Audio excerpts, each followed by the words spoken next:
ಬಂಧುಗಳೇ, ಇವತ್ತು ಏನು ಕರ್ನಾಟಕ ಪರಿವರ್ತನಾ ಸಂಘದ ವತಿಯಿಂದ ಬೀದರ್ ವಿಶ್ವವಿದ್ಯಾಲಯದ ಎದುರುಗಡೆ ಆತ್ಮೀಯರಾದ ಪವನ್ ಮಿಟಾರಿಯವರು ಇಂದಿಗೆ 3 ದಿವಸ ಆಯಿತು ಉಪವಾಸ ಸತ್ಯಾಗ್ರಹವನ್ನು ಮಾಡ್ತಾ ಇದ್ದಾರೆ.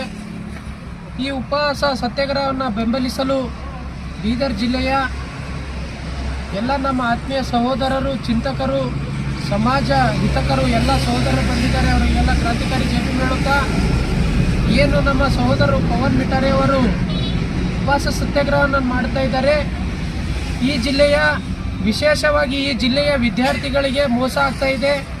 ಪ್ರವೇಶ ಶುಲ್ಕ ಆಗಿರಬಹುದು, ಪರೀಕ್ಷಾ ಶುಲ್ಕ ಆಗಿರಬಹುದು, ಬೇರೆ ವಿಶ್ವವಿದ್ಯಾಲಯದಕ್ಕಿಂತ ಈ ವಿಶ್ವವಿದ್ಯಾಲಯದಲ್ಲಿ ಹೆಚ್ಚಳ ಆಗಿ ತಗೊಳ್ತಾ ಇದ್ದಾರೆ ಈ ವಿಶ್ವವಿದ್ಯಾಲಯ ಆಡಳಿತ ಮಂಡಳಿ. ಅದೇ ರೀತಿಯಾಗಿ ಸಹೋದರರಾದ ರಾಹುಲ್ ಕಂದಾರಿ ಅವರು ಹೇಳಿದ ಹಾಗೆ ಇದು ಒಂದು ಇಲ್ಲಿ ಪ್ರೊಫೆಸರ್ದ ಏನು ವಿದ್ಯಾರ್ಥಿಗಳಿಗೆ ಶಿಕ್ಷಣ ಹೇಳ್ತಕ್ಕಂಥ ಪ್ರೊಫೆಸರ್ ಅವರು ಅವರ ಒಂದು ಯಾವುದೇ ರೋಸ್ಟರ್ ಇಲ್ಲದೇನೆ ಅವರ ಹುದ್ದೆಯನ್ನು ಭರ್ತಿ ಮಾಡಿಕೊಳ್ಳಲಾಗಿದೆ. ವಿಶೇಷವಾಗಿ ಈ ಜಿಲ್ಲೆಯ ಉಸ್ತುವಾರಿ ಮಂತ್ರಿಗಳಾದ ಈಶ್ವರ್ ಖಂಡ್ರೆ ಅವರ ಒಂದು ತಾಲೂಕದಲ್ಲಿ ಅವ್ರ ವಿಧಾನಸಭಾ ಕ್ಷೇತ್ರದಲ್ಲಿ ಬರ್ತಾ ಇದೆ.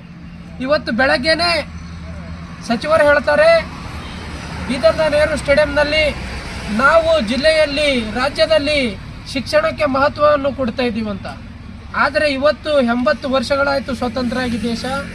ತಮ್ಮೇ ಒಂದು ವಿಧಾನಸಭಾ ಕ್ಷೇತ್ರದಲ್ಲಿ ಇವತ್ತು ನಮ್ಮ ಸಹೋದರರು ವಿದ್ಯಾರ್ಥಿಗೋಸ್ಕರ ಉಪವಾಸ ಸತ್ಯಾಗ್ರಹನ ಮಾಡ್ತಾ ಇದ್ದಾರೆ. ಇದು ನಿಮ್ಮ ಕಣ್ಣಿಗೆ ಕಾಣ್ತಾ ಇರಲೇನು? ನೀವು ಇದನ್ನು ಏನು ಮಾಡ್ತಾ ಇದ್ದೀರಿ? ಶಿಕ್ಷಣಕ್ಕೆ ಒತ್ತು ಕೊಡ್ತಾ ಅಂತ ಹೇಳ್ತಾ ಇದ್ದೀರಿ, ಆದರೆ ಎಲ್ಲಿ ಶಿಕ್ಷಣಕ್ಕೆ ಒತ್ತಿದೆ? ಬಡವ್ರ ಮಕ್ಕಳು, SC ST OBCದಲ್ಲಿ ಇರ್ತಕ್ಕಂಥ ಕಡು ಬಡವ್ರ ಮಕ್ಕಳು ಈ ವಿಶ್ವವಿದ್ಯಾಲಯದಲ್ಲಿ ವಿದ್ಯಾವನ್ನು ತಗೊಳಕ್ಕೆ ಬರ್ತಾರೆ. ನೀವು ಪ್ರವೇಶ ಶುಲ್ಕ, ಪರೀಕ್ಷಾ ಶುಲ್ಕ ಹೆಚ್ಚು ಮಾಡಿದ್ರೆ ಅವ್ರು ಎಲ್ಲಿಂದ ಕೊಡಬೇಕು? ಕೂಲಿ ಕಾರ್ಮಿಕರು ಮಕ್ಕಳಿದ್ದಾರೆ, ಅವ್ರು ಎಲ್ಲಿಂದ ಹಣವನ್ನು ಅವರು ಕೊಡಬೇಕಿಂತಿಷ್ಟು. ಅದಕ್ಕೆ ಇದನ್ನು ತಾವು ಪರಿಗಣಿಸಬೇಕು ಸಚಿವರು ಹಾಗೂ ಜಿಲ್ಲಾಡಳಿತ ಹಾಗೂ ವಿಶ್ವವಿದ್ಯಾಲಯದ ಆಡಳಿತ ಮಂಡಳಿ ಇದನ್ನು ಪರಿಗಣಿಸಿ ಇಲ್ಲಿ ಏನು ಹುದ್ದೆಗೆ ಭರ್ತಿಯಾಗಿದ್ದಾರೆ, A ಇಂದ D ಗ್ರೂಪ್ವರೆಗೂ ಏನು ಹುದ್ದೆ ಭರ್ತಿಯಾಗಿದೆ ಇದರಲ್ಲಿ ಪೂರ್ತಿ ಇಲ್ಲಿಗಲ್ ಆಗಿದೆ. ಹಾಗೂ ಪ್ರೊಫೆಸರ್ ಕೂಡ ಅವ್ರದ್ದು ಕೂಡ ಇಲ್ಲಿಗಲ್ ಭರ್ತಿಯಾಗಿದೆ. ಇದನ್ನು ಜಿಲ್ಲಾಡಳಿತ ಹಾಗೂ ಜಿಲ್ಲಾ ಉಸ್ತುವಾರಿ ಮಂತ್ರಿಗಳು ಸೂಕ್ತವಾಗಿ ಪರಿಗಣಿಸಬೇಕು.